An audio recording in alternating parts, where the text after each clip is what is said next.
when you're going through something, my mom said, "Well, Phil, you can't be sad and sick. You gotta pick a struggle."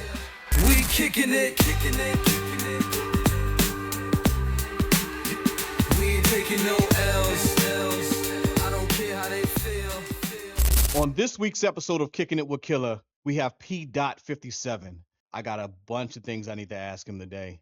So make sure you pull up your seat, spark that brain, and let's kick it. P Dot, what's good with you, brother? Oh man, what's up, brother? Appreciate you for having me on the show today. Oh yeah, most definitely. This is something that's pretty much well overdue, man. I'm supposed to have been had you on the show.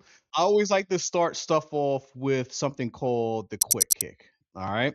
Okay, I'm gonna ask you a okay. couple questions, this or that, right? So you give me hmm your best choice and what you like best out of everything I'm about to name, okay? Big L or big pun? Oh man, damn, you just gonna throw me right into the blender off the jump, huh? Hey, let's go for it. You know what I'm saying? Oh man, that's tough. That's so tough. Slightly Big L. What gives him the slight? What gives him the slight push to pick Big L? So when I was in high school, I remember one of my best friends, named Raheem. He was real cool with DJ Rated R, and Okay, yeah, yeah, we yeah. had we had a party one year at North Temple, and this was like Okay. in 2000. Yeah, like my freshman year, 2000, and uh, when we were going home, we rode in a Kiss van with Rated R, and he Yeah, exposed yeah. us kind of to him because I didn't really know too much about Rawkus Records and all that at the time. But I was a Right. Most Def fan. I was a Most Def fan, and I was a Talib Kweli fan. So then when I Okay. heard more of Big L, and then I went back and discovered more of his discography and learned about his connection with Jay-Z, and with all the other artists, like even his like connection to like Murder Mace and Cameron and all that. Um, Mm-hmm. that made me, and like Huddy, that made me like a fan, and I was just like, yo, he's so witty and lyrical. So yeah, I'm gonna say Big L slightly. Although Big L. I did love like Capital Punishment from Big Pun. That's one of my favorite Right, right. rap albums for sure. So let's get into the next one, right? Component Noriega or Mob Deep? My beat, my beat, Mob Deep. my beat, Okay. That seemed to be an my beat easier one. easily. Yeah, that's easy one. And I love Capone and Noriega. I love like the War Report and all that and Uh-huh. the reunion. But when we talk about Mobb Deep, bro, they got one of the best like rap albums to me in history, bro. Like Yeah. yeah, like Mobb Deep, bro. You know that I believe it was the Quiet Storm beat, right? Did you know that Havoc wanted to throw that beat away? He wasn't even gonna fool it. He was gonna get ready. He's getting ready to throw that joint out, and they still recorded it. And look, it was probably one of their biggest joints out there. It's crazy. Yeah, yeah, and I'm a all time like Prodigy fan. Right, right. He had an album that I really enjoyed called the HNIC, Yep. and one of my favorite songs from him was called Diamond. So that record meant a lot to me, like because they were considered much more like underground when they first Mm-hmm. came out, more than like having like commercial success. But like what he rapped about on Diamond, you would have expected to hear that from somebody that went like multi platinum. That's why I really love that record. This is more of the I guess the essence of hip hop, right? So obviously in hip hop you can go many directions, right? So do you prefer the lyrical pain or the lyrical flex? You know what I'm saying? You want that, you know what I'm saying? Do you prefer like, the feel behind it, or you want that or that talk heavy? You know what I'm saying? Like, what do you like better? I grew up like I'm a big time boom bap hip hop fan, so I like the lyrical creativeness, wittiness. So the first option would be more of what I'm into, like the Right. pain, like expressing yourself in a way that the listener, if they never got a chance to meet you, this would be their way of knowing you. So like, yeah, the first option for me, like that lyrical wit mixed in with like the pain and just like storytelling, like yeah, that would be for Yeah. me. The flex is cool, Okay. but it's only gonna last for so long. You could do that. It's probably better to have, like, the flex is always cool, right? It's always the kind of, you know what I'm saying? Hear them talking big heavy, hear them talking big heavy. But I feel like probably, just like you said, it probably lasts what so long, right? Sometimes you want to hear a little substance. You want to hear a little bit, like a little storytelling, a little something to make you feel a little bit. You know what I'm saying? So I definitely feel you on that. I definitely feel you on that. So here go our last one. Last one. Albums or mixtapes? Ooh, damn, damn, Killer Noise. You. Ah, I'm gonna say albums, right? Although, like nowadays, some like mixtapes or throwaways be like album quality. You know what I'm saying? Like if we go back to like mid 2000s, like when we talk about Fab, like the Soul Tape series, like a lot of them are better than a lot of his albums for real. You know what I'm saying? So if we're talking about an artist mixtape, but if we're talking about this mixtape versus albums in general, I'm gonna say the albums just because most of the time when I connect to an album, it is a reminder of where I was in life at that point in time when I heard it. Like I can still remember 9/11, 2001. I'm a sophomore at Howard High. I'm in Mr. Kane's class and they sending us home because the towers got bombed. And that same day, Jay-Z and Fab dropped, right? The Blueprint One drop and Ghetto Fab drop. You know what I'm saying? So I remember where I am with these projects. So um like I'm gonna say albums, but I love mixtapes as well. But if we're comparing an artist mixtape to their albums, then it depends on the artist, I would say. In my opinion, right? And I kind of feel you. Hmm. Albums definitely, right? So my opinion, I feel like albums probably have more of a process to it, right? I feel like you're probably Right, putting more into creating whatever song that you're dealing with the album, right? right, right, Find the right producer, find the right beat maker. Number one, producer and beat maker are two different things. Okay, so find the right right. producer or beat maker, right? And taking your time Mhm. writing the song or whatever. I think Correct, mixtapes are kind of fun because you're just pulling something from whatever that might already be out, and you just going and you just killing it, right? So it's a little less pressure. You're just having fun in the mixtapes. Now, I would say albums, but one that sticks out in my head the most right now, right? I have to go back to G Unit. right, Before G Unit was signed, the G right. Unit mixtapes was killing it, right? Yeah, they were And where I'm crazy. from, I love they that. I love that whole era. I love that whole era. yeah, yeah, they those mixtapes were killing it. Then he gets signed to Shady Math, right? Shady Aftermath. I was excited like I Hmm. got signed, you know what I'm saying? And then he dropped the Right, album, and it right. was you know what I'm saying? Compared to the mixtapes that we were getting, the album was like, it was all right, The album was more centered around like commercial appeal, right? whereas the mixtape, like you said, like I remember like on those G Unit mixtapes, like 'cause some people have it like Mr. Shrew, like when Tony Yayo was focused, he could really rap. Like, you know what I'm Right, yeah, saying?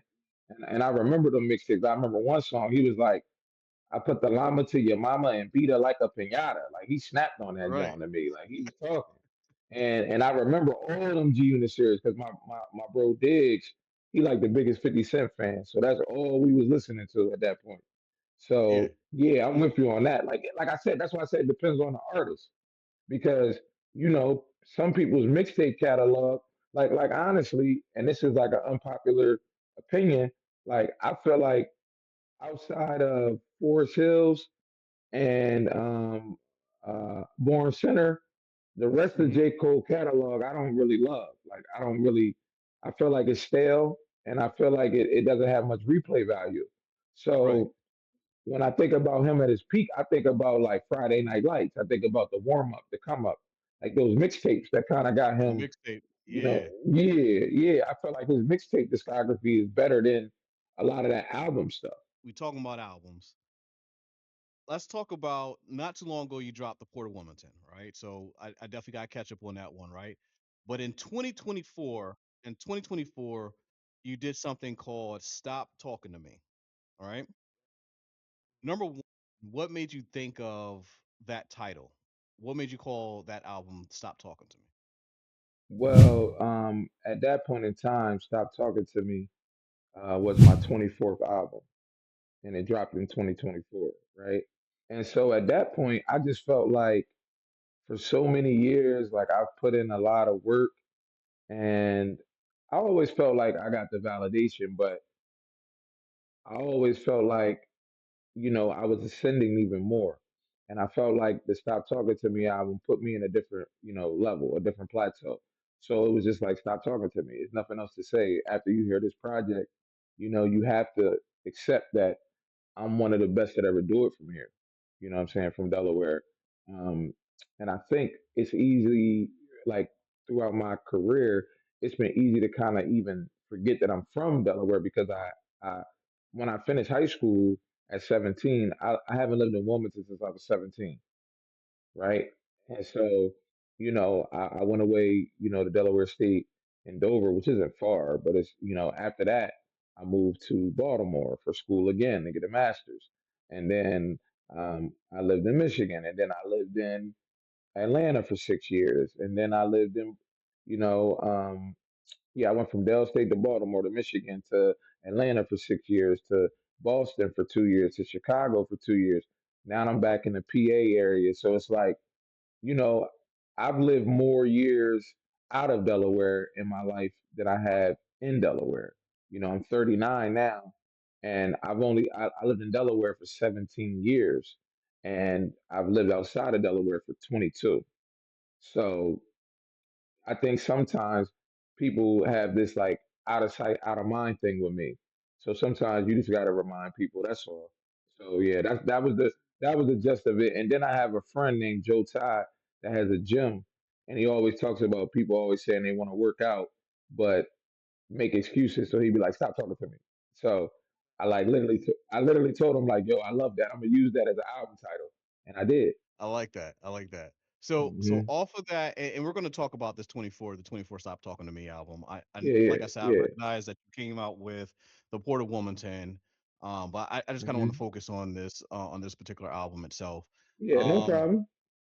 what what song, if you were to pick one song that represents you, or what you want the people to get out of you from that particular album, what song would you say would be that from that particular album? Hmm. Man, it's a lot of good songs on there, man. I really feel like it was an amazing body of work. Um, I would say probably the very first song featuring Ampedan called "Different Frequency." It's a loop. It's produced by my brother from Rochester, New York, named Art Not Labels. It's a literally a 8 bar loop, and I feel like sometimes like with those type of beats, you can go in and out of pockets with different types of flows. That's why I like those type of beats in particular. And then like to get Ampedan on something like that, which is like a little different. I just love like the message in that. And then I would say two songs, "Different Frequency," definitely. I would say "The Gift of Life," right, featuring Philadelphia Freeway, just because I manifested that. Like that was something I manifested. Like I literally had the record. My wife got connected with the organization, The Gift of Life. We started working with them to the point where we eventually became global ambassadors, and we would do speaking engagements and kidney walks and all that to raise awareness. And then one day, my wife, my brother Diggs, and the Gift of Life kind of came together. So, during the day, I work as an assistant principal at a middle school in Jersey. And so, um, literally, like in 24, like in April, May, at work in a cab. Well, first of all, it was weird because my wife was like, "Yo, I want you to wear this today and really like dress up and look nice." And I'm like, "Oh, okay." And like most days, I dress up anyway, right? And then Diggs, he had hit me up and was like, "Yo, you mind sending me that Gift of Life song?" So I'm like, "What you trying to get on it or something?" And he was like, "Yeah, I might just want to listen to it." But the whole time, he was sending it to the Gift of Life to my wife to send to the Gift of Life. So then, like literally that day, I could remember like it was yesterday. I'm in a cab talking to our eighth graders because it's now April, so we preparing for like graduation and all that, and like eighth grade formal. And so next thing I know, a camera crew walks in, and my rep from the Gift of Life, Kendall, comes in, and I'm like, "What the heck is going on?" And then next thing I know, Free comes in, and he introduced himself to me. He ended up speaking to the kids, and then kind of telling the kids what I've been going through. And um, he ended up inviting me to come perform that weekend at the Donor Dash, which is, a big event that the Gift of Life does annually to promote, kidney awareness, but also to raise funds um, for their programs. And so I performed the song, but at the time, the song only had my verse. After I got off stage, he said, "Oh, don't worry about that. I'm gonna knock this out." So literally, maybe about 4 days later, he FaceTimed me from the studio when the track was knocked out, and then we shot the video inside of the Gift of Life, which meant everything to be able to shoot a song called Gift of Life, which then became the campaign record for the Gift of Life because last year was the 50-year anniversary. And what we decided to do was to get 50,000 new registered donors. And that song was the campaign record. And my wife and I, we did a documentary, a short film called Why They Wait. It was my story along with two other people who have since received their kidney transplant. So yeah, that song means a lot to me for those reasons. I really manifested it. I really told my wife. I really told my crew that like I wasn't going to put that song out until I got Freeway's vocals on it. And so now we did that. We shot the video, and we've done more music since then. But yeah, that song and different frequency, I would say, are the two that really stick out to me. I listened to it, and for me, the one that stuck out the most was "The Gift of Life." Right. Number Yep. one, first of all, just off of the whole album itself, it struck me as not the normal Delaware sound, right? You Hmm. kind of explained it because you've bounced all over different places, so you're not actually stuck into a particular area sound, right? So Hmm. Hmm. it didn't touch me as that particular one area sound, right?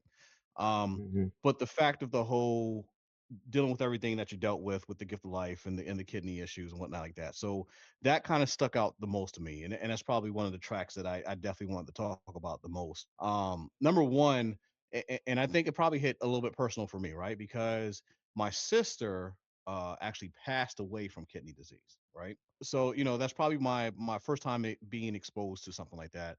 And then my brother is currently, he's doing good, right? He's doing everything's doing good, but he currently dealing with it himself, right? Let's dig deep into what signs you might have had. Number one, and how did you find out that you were dealing with that with the kidney disease? I'm gonna be brutally honest with you about this. So for years, I'm talking about back in high school, I had like really, really bad headaches. And these headaches would last like 3 to 4 days at a time. Right, And I would have this huge ego and bravado, like most men, like, oh, I'm gonna just take some pills and I'll be okay. The problem is those pills break down your kidneys, right? And hmm, then on top of that, I'm thinking that these are migraines. The whole time, once I got diagnosed, I found out that I had been living with hypertension headaches. And the hypertension from those headaches over the years diaspored into high blood pressure. And right, so I was living with high blood pressure for multiple years and didn't know it. Now, obviously, I told you I'm an educator, so I would get physicals on an annual basis, but sometimes I didn't get the blood work with it. And anytime you get a physical or a routine checkup, you should always, once you get to this age, once you like 25 and older, you need to make sure you're getting the blood work attached because the blood work is going to kind of tell the story that you really need to know about yourself. So I had those headaches from high school all the way through college and then all the way through grad school. I moved back to the area back in 2020. January of right, 2020. I was in Chicago. I was at a school in Chicago on the South Side where I was an assistant principal for 2 years. And then I got divorced and then I moved back home, like to this area, to the Delaware, PA area or whatever. I never forget this, bro. Like I met my then girlfriend who is my now wife, right? Akila. Shout out to my wife Akila. And so I never forget, like my son and I, we were at my house. I was having one of those headaches, but this time it was worse than I've ever experienced. So my girlfriend at the time, Akila, was living across town, like 25 minutes away. I'm crying on the phone to her, telling her my head hurts so bad. I need you to come over, please. Yo, when I say she got to my house in like 9 minutes, right. it was crazy. She got there so quick. And I'm talking about she lived over there by like Lincoln Drive. And if you know anything about Lincoln Drive in Philly, like it's windy, it's curvy, it's crazy, especially at Yeah, like 2, 3 a.m. in the morning. It was raining that night too, like it was crazy. So she flew over there. I took some medicine and I just laid with her and I finally was able to go to sleep. Now that was in July of 2020. Fast forward to September of 2020, my wife, my current wife, she took me to New York for my birthday. We had a good time. I had a headache that weekend. The few days later, like right before my birthday, we took my son to Boston. So he was going to stay with my ex-wife in Boston because that's where she's from. When I got there, we took the train there and I flew back. Well, once my ex-wife picked my son up, I went to this place called Hugo's, which is a smoothie place right outside of Back Bay train station in Boston. Okay. And so I Okay. used to go there. I used to go there a lot and get smoothies in the morning when I used to go to work because the school I worked at wasn't too far from Back Bay. I get a smoothie. It got like bananas, kale, spinach, papaya, mango, um, almond butter. When I land in Philly, now mind you, we are now asynchronous because of the pandemic. You know, we're not in person. Everything is over the computer. I end up getting off the plane and getting and calling an Uber because the principal at the school I was working at in Philly, I was working at a mastery high school called Hardy Williams, and I was the assistant principal of specialized services at the time. And so she asked that all the admin team members come in for a quick meeting. I get an Uber from the airport and I'm not feeling well. I'm like, oh man, I don't feel good. So we on like the 26th Street Bridge, like the Platte Bridge in Philly. I'm telling the Uber driver, yo, I feel sick. He was like, well, if you got to throw up in the bag, because if you throw up on the seat, they're gonna charge you. I'm like, oh, okay. So then he's like, matter of fact, we can just pull over because we're not moving. So I open the door, I get fresh air, I throw it up, smoothie. Now, that story is important because 2 days later, on my 34th birthday, September 22nd, 2020, I was having the worst headache I've ever had in my life. I couldn't stand, I couldn't cry, I couldn't blink. My wife, Akila, she was taking me to fly and have a dinner, like a helicopter dinner at Northeast Airport in Philly. I said, we can't go. My head is killing me. So we end up going to the hospital because I'm telling her my head hurt too bad. We go to the hospital. I get to the triage, and the triage nurse takes my vitals, and my blood pressure was 287 over 92. Shoo. I Yeah. was having a I was having a stroke on my 34th birthday. So they take me to ICU about an hour later. They give me some morphine. The morphine took the pain away instantaneously, bro.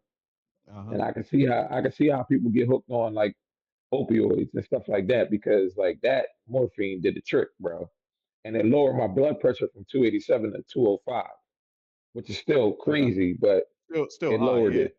Yeah, it's still At too least that high. lower number, at least the lower number, was sitting at 90. Usually, I mean, regardless, you were still having a stroke or Yeah, a mini stroke at the time, and usually exactly. that lower number when it's like past 100, when it's higher than 100, then that's usually like a serious situation. But obviously, still 280 something for your systolic, which is the top Yeah, number.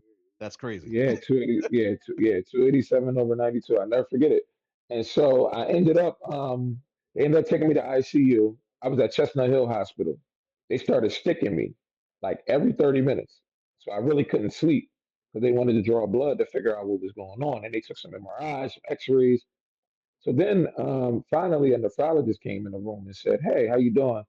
My name is Dr. Such and Such. And I wanted to talk to you about, has anyone ever spoken to you about your kidneys? And I was like, well, why would they? You know what I mean? Like, and he was Right. just like, well, he was like, well, based on your labs and a few other things, you know, you have an acute kidney injury or an AKI. He then did a biopsy and it said that I had been living with the AKI for at least 2 years. So that was like my whole tenure in Chicago Oh wow. because Okay. I lived in Chicago from 18 to 20. They ran more tests, and within 2 hours, I was diagnosed with stage four end stage renal disease, also known as chronic kidney disease. Right. And so since then, I've been on dialysis, and every year on my birthday makes another year. So my birthday that just passed in September, where I turned 39, made 5 years on dialysis. I'm currently on the transplant list. And I'm waiting. The average wait time for someone with my blood type, I have the E blood type. I'm O positive. So someone with Okay. O positive blood type, the wait is anywhere between 5 to 7 years. That's a rare blood type too, I believe, right? Right, right, right. It's the Yeah. E blood type. Yeah. Like we can give to anyone, but only people with O But can give to us. only can give it to you. Exactly. Yep. Yeah, yeah. So, like I said, been on 5 years. I go to dialysis after work every Monday, Wednesday, and Friday from 4 to 8 p.m. Dialysis is 4 hours, and so I've had 23 surgeries on a graft in my arm. I have a loop graft in my arm. I had a catheter start for 9 months. Had multiple surgeries on that. So I've battled, man. I've been battling, and hopefully, God willing, very soon we'll get that call and we'll be Right. able to move on. But that part I talked about with the smoothie, the reason why I regurgitated the smoothie was because of the bananas. When you have kidney failure, foods that are high in phosphorus or potassium will cause you to do stuff like that. And because I Uh-huh. didn't know I had kidney failure, I haven't had a banana since. The last time I've had a banana was September 18th, 2020. Dealing with it is a lot. It seems that you have to learn about anyways. Just like you said, like the banana, knowing that that's something that you're not able to eat because you're going to have a reaction to it. Just hearing your story, because number one, you're talking about how you were just dealing with a headache, so you wouldn't even typically, and I wasn't even thinking about it, but correlating it to high blood pressure, obviously, yes, that'll happen when you have a high blood pressure. You're starting to have a headache, right? Um, but I didn't even think of it correlating to kidney failure, kidney disease. Bro, let me tell you let me tell you how crazy this is. Let me tell you how real God is. I told you that I was working asynchronously, right? I was helping parents who couldn't like navigate the system, and I was helping them. I felt like instead of being like an administrator, I felt like the geek squad, right? Because I was like helping parents like learn how to utilize the system to assure that their kids were getting their work done. And I never forget, it was a lady named Miss Brown, and I talked to her the day before my birthday on the 21st of 2020, September, and the 20th. And each day I told her, yo, my head is hurting really bad. And I had to get off the phone with her eventually. On my birthday in the morning, she called me and said, Mr. Davis, the last 2, 3 days I've talked to you, and you talked about having these real excruciating headaches.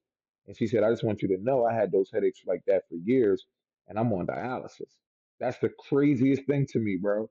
That she said that, and then not even 14 hours later, I was diagnosed with the same thing, and I was on starting dialysis and start my journey. And so she just got a kidney like 2 years ago. God bless Miss Brown. Happy for her, and she's been one of my biggest supporters. So yeah, man, it's just crazy how like you could be having a conversation with someone and not thinking anything of it, and then next thing you know, you guys have a deeper connection because you're experiencing some of the same things. That's something for like everybody to kind of look into, right? You hit it on the nail. Number one, a lot of times, like males, we are freaking hard headed, right? So sometimes we don't even we might even go a while without even getting a regular physical checkup. You know what I'm saying? So to even think now, when we do get our checkup, which should be a yearly checkup, we should be constantly getting our checkup to actually make sure we're getting some panel work, getting some blood work done along with it, right?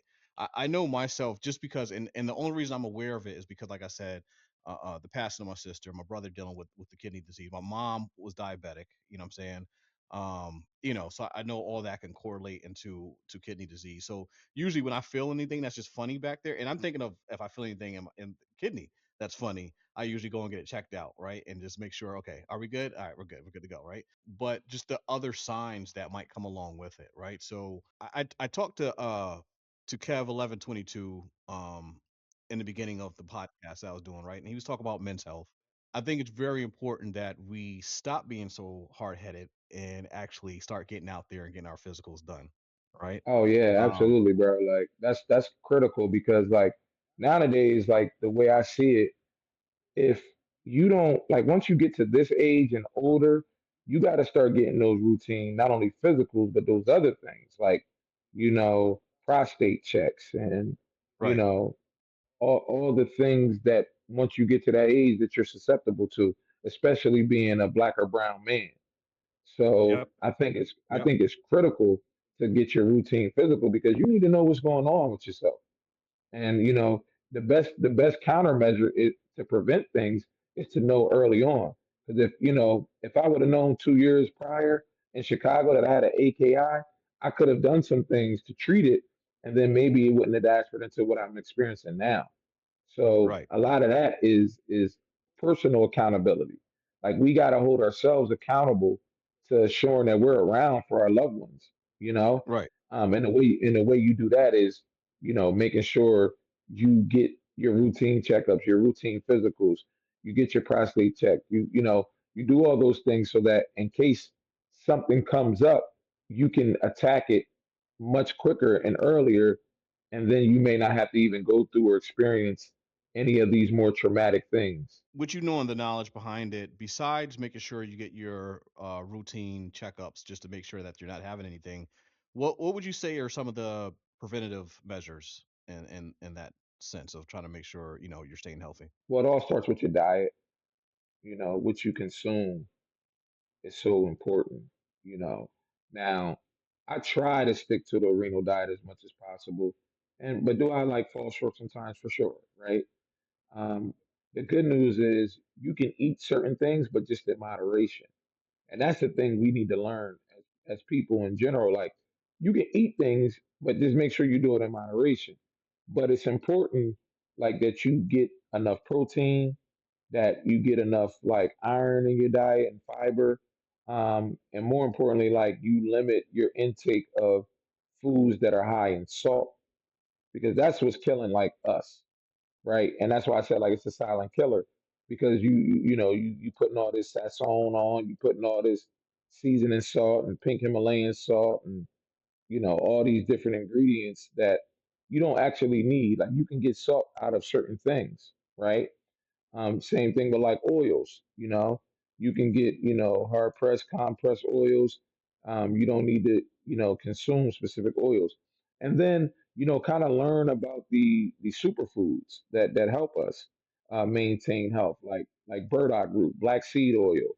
You know, um, uh, Particular sea mosses, different types of ginger. Some gingers aren't great for you, but some really are good for you. Cinnamon. It's like so many different superfoods that really help replenish our systems. That if we took the time and did the research and just incorporated some of it into our daily diets, we can fight off some of these cancers. We can fight off some of these blood issues. We can fight off hypertension. We can fight off congestive heart failure and things of that nature. So we can fight off even Alzheimer's and things of that nature. So we need to just make sure like we're incorporating certain things into our diets, um, on a daily to weekly regimen. And then the second thing is just exercise. And that's something that I need to do more of, like exercise. And exercise don't mean you got to go to Planet Fitness and work out 5 times a day. Exercise can be something as simple as taking a ride on a bike, taking 2 walks a week, doing calisthenics, hitting the treadmill. Like you can do all those things and work out. So you don't have to necessarily get a gym membership and go to LA Fitness. I mean, you can work out by playing basketball once a week with the fellas. You making sure that we incorporate that. And then the last thing, believe it or not, for me, is more mental than it is physical, and that's like, what do you put into your mind? You know what I'm saying? Like for me, like I like to read certain things and I like to pray. I think incorporating prayer as a part of your daily schedule is important. And I know I'm even doing more of that. I'm praying more than ever.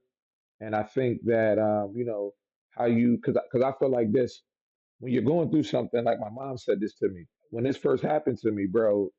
In full transparency, I was devastated, like anybody would be.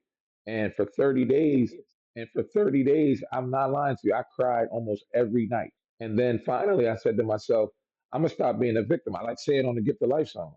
I said, I'm gonna stop being a victim, and I said I'm gonna do something about it, and I'm gonna turn this pain into purpose and create more of an advocacy based platform for myself. When you're going through something, my mom said, "Well, Phil, you can't be sad and sick. You gotta pick a struggle." So I said, yeah. She said that to me. I said, well, you know what, Mom, you're right. So I'm gonna take the sad part out, and then just attack the part of being sick. Because people will look at me, and if you look at me, you wouldn't be able to tell that I have this chronic illness unless you knew or unless I told you. But if I walked into a room, if me and Killa Noise, because Killa Noise knows about me, but let's say me and Killa Noise, we walk into a conference room with 20 other people that never met us, nobody's going to assume that, P Dot has a chronic illness, that P Dot has end stage renal disease. And I try to prove to people or even show people and depict that just because you have a chronic illness doesn't mean you can't live, your daily lifestyle. I still travel, as you see. Me and my wife still go out of the country. We still go to different cities. When I go to different cities or out of the country, I get dialyzed in those countries or in those cities. I still hang out with my friends. I still go to like I'm a diehard Eagles fan, so I go to multiple away games a year. You know what I'm saying? Like I went to Minnesota this year. So like yeah, like I still kind of do the things I want to do. I still run a record label. I still work full time. I'm still a musician. So it's like I'm still a full time dad. I'm still a husband.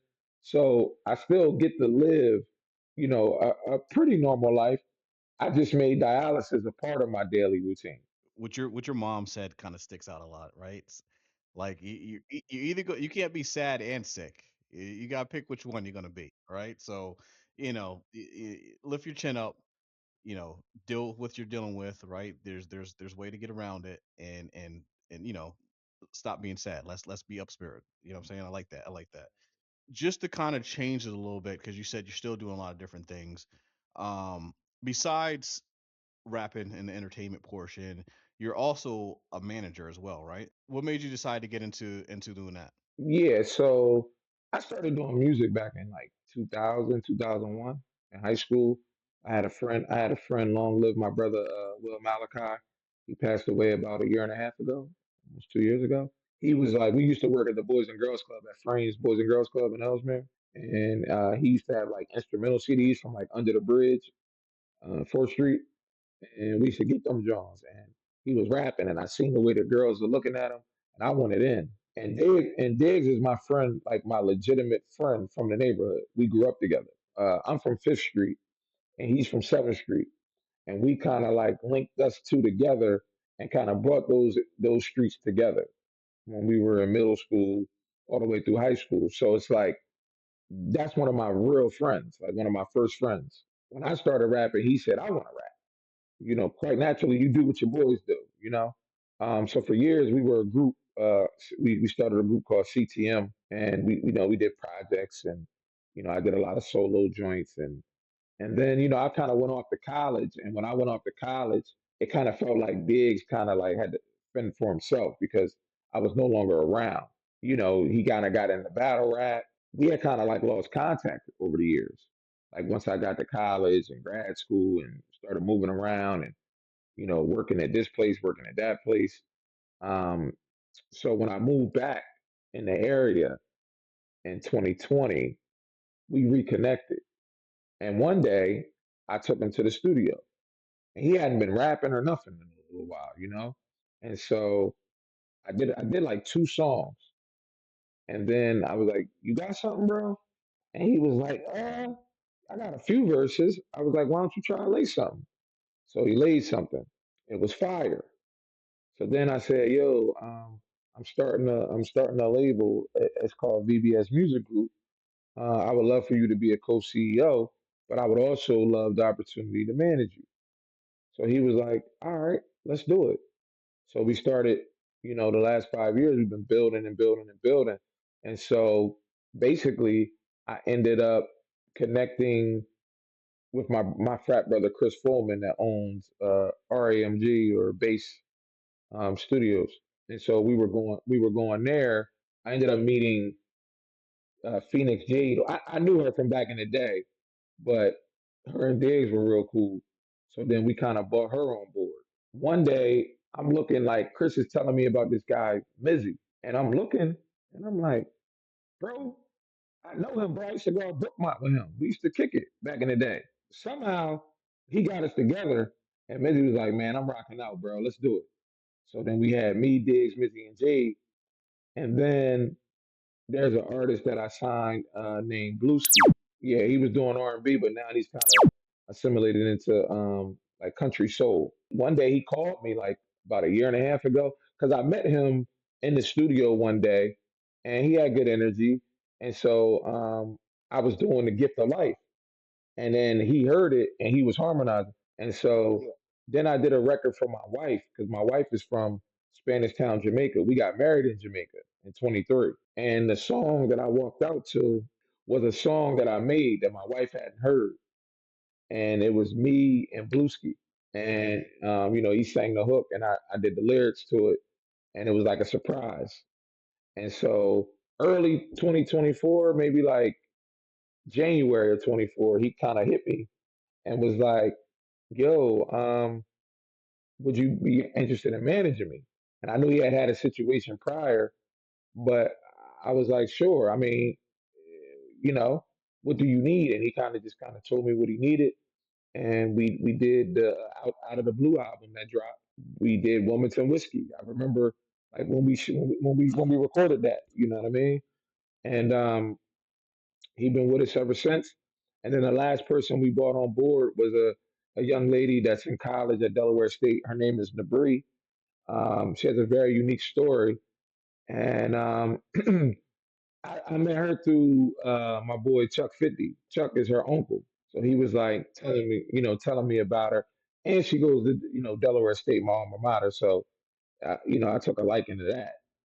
And we're about to release her debut EP called After the Crash on February 22nd. I've been doing this management thing the last few years now, like 2 years officially. VBS has been around 5 years. Last year we had the biggest music festival in Delaware, like independent music festival. We did VBS Fest. We had a catered dinner. We honored tracknologists. We honored Grand G, my big brother, who I'm on the board for Health Hope and Hip Hop, and we honored Rennie Rocks. The names that you're speaking are definitely in my opinion, and I'm not necessarily originally from Delaware. I moved to Delaware. I've been here long enough, so I'm a Delawarean. You know what I'm saying? But the names that you're mentioning, the track knowledges, all that, they're definitely people I think that the new generation of hip hop should not forget. They should know who these people are, right? Track is a guy. You know what I'm saying? Like everybody used to go to Track to record songs, Well, right? that's my We knew that's my brother. That's my brother. Like we right. we we did this together at mom's basement at his mom's house.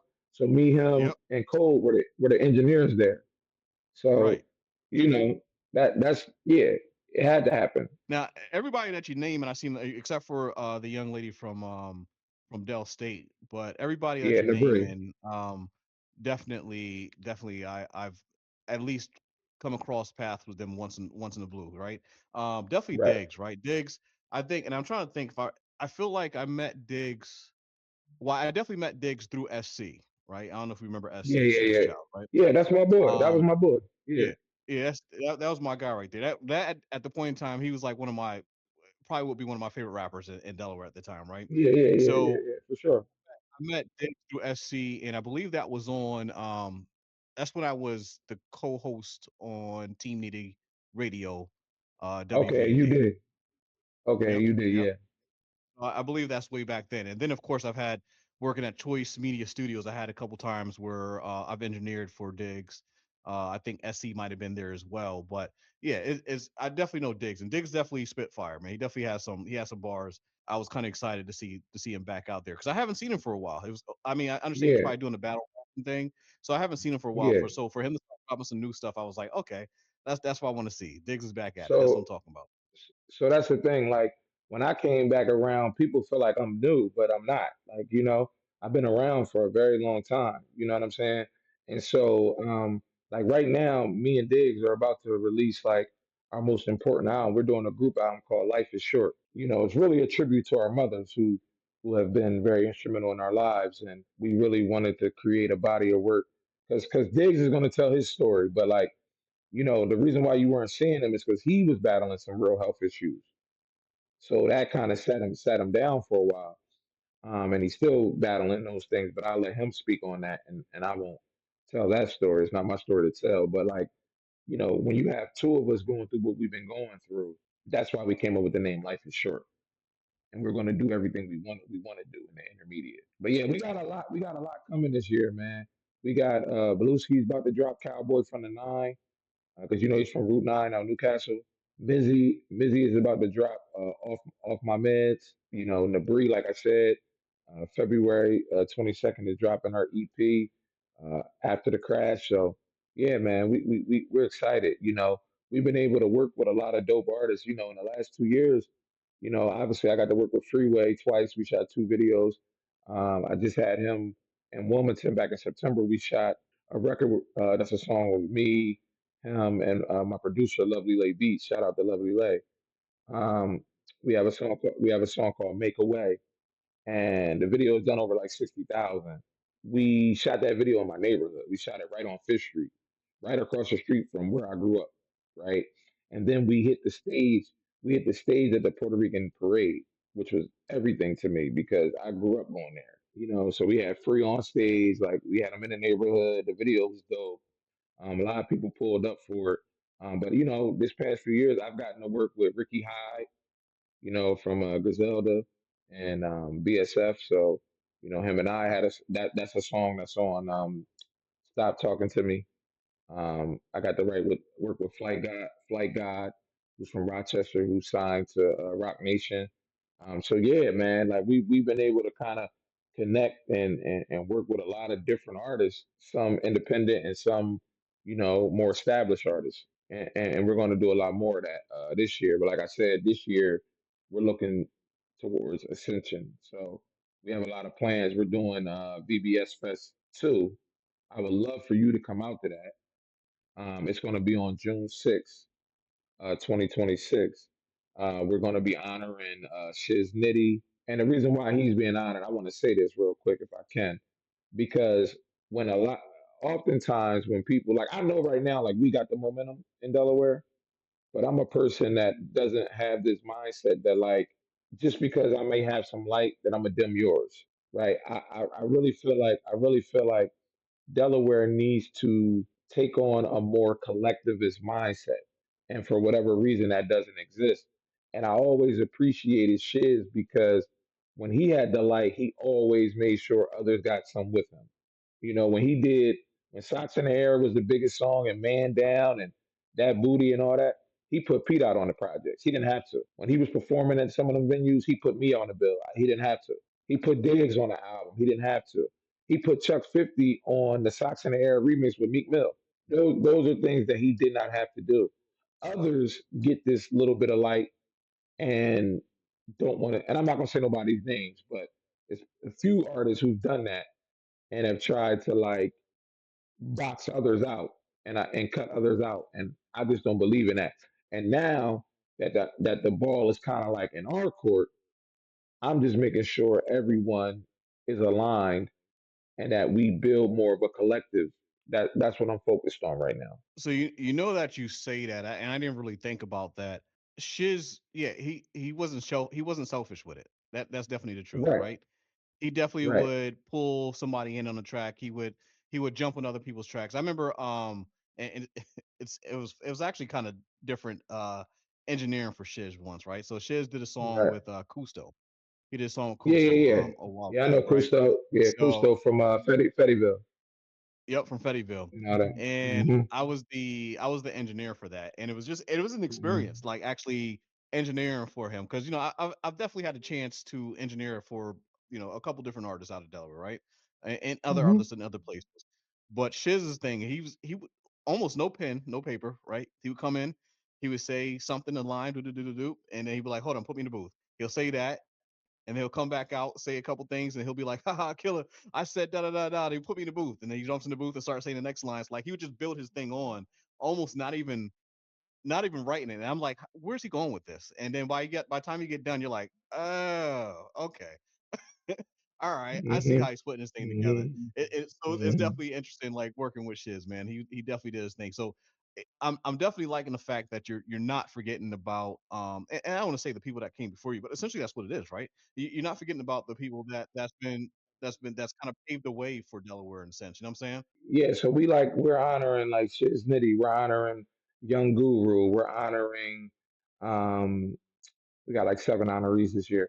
We honoring Young Guru. We're honoring the late night grind show. You know, because they, you know, have created. They've given a platform to artists in Delaware, especially when you're talking about at a PWI station, where oftentimes, and I know you understand because you were with OG Nitty and all that, and so yeah, I think that we're honoring Chris Foreman because I feel like um, just by keeping the doors open at the studio, he's created a balance of power for young people to feel empowered enough to want to come record and still do music at a time where it seemed like the Delaware music scene was kind of dying and fading.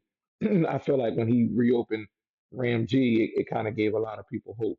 And so, and then we're going to honor Freeway just for Freedom Thinkers Academy and having a annex in Delaware and Wilmington at the Community Education Building, um, where he has kids at Freeway and my alma mater, Howard High, who get phlebotomy certificates, and that can become dialysis techs as soon as they turn 18, which is near and dear to my heart because I go to dialysis 3 days a week, so that means a lot to me. And then, um, my friend Aaron Hutt, who's huge in Wilmington and overall Delaware with the grant writing for nonprofits and black nonprofits. And then uh, uh, a young lady by the name of India Sage, who is about to open the first century museum in Delaware, right downtown next to the Queen. So yeah, man, I want to honor people who are really doing things not only in music but just for the betterment of all Delawareans. June 6th, 2026, we'll be honoring those folks.